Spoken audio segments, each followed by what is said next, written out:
Yahageze ananiwe cyane, ururimi rutava mu kanwa, atabasha no kuvuga kuko bari bamaze kumutema. Aho mvugana ahandi ni kuri bariyeri. Abo yahasanze icyo gihe bose bahise bamukubaho uruziga bamushyira hagati yabo. Yari afite imbaraga nke cyane, icyo gihe yari ari kumwe n'utwana twe 4. Uwababonaga bose yamenyaga ko abana ari inkurikirane.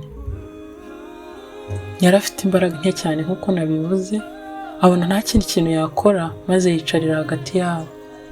Umwana we muto yari yahereye kare arira cyane amusaba ibiryo, ariko nyina yabuze ikintu amuha ko yari ananiwe n'inzara irimo. Hashize akanya gato cyane bari bamukikije bamusabe ko uwo mwana yari ahetse yamwururutsa. Aho kanya umubyeyi agira ubwoba bwinshi cyane, aratakamba basaba imbabazi, ababwira binginga ati mumbabarire umwana wanjye ararwaye. N'umujinya mwinshi n'uburakari bahise bamukura umwana mu mugongo.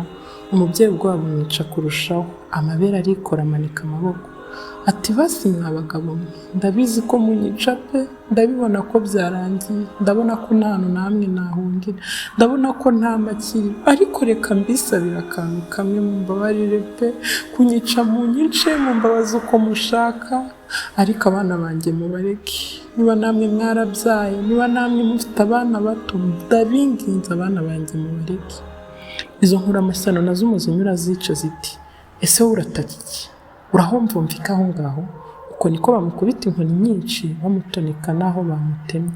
Akane ke gakuru gati ase mama urazira iki? Naho bucura boro gahamagara mama wati ma bakureke cyangwa nitugera mu rugo mbibwire papa. Ndabarega sha, papa arabakubita muri kubabaza mama. Ijambo rya nyuma umubyeyi yakomeje kuvuga ni mumbabaze uko mushaka, ariko mundekera abana. Twibuke twiyubaka.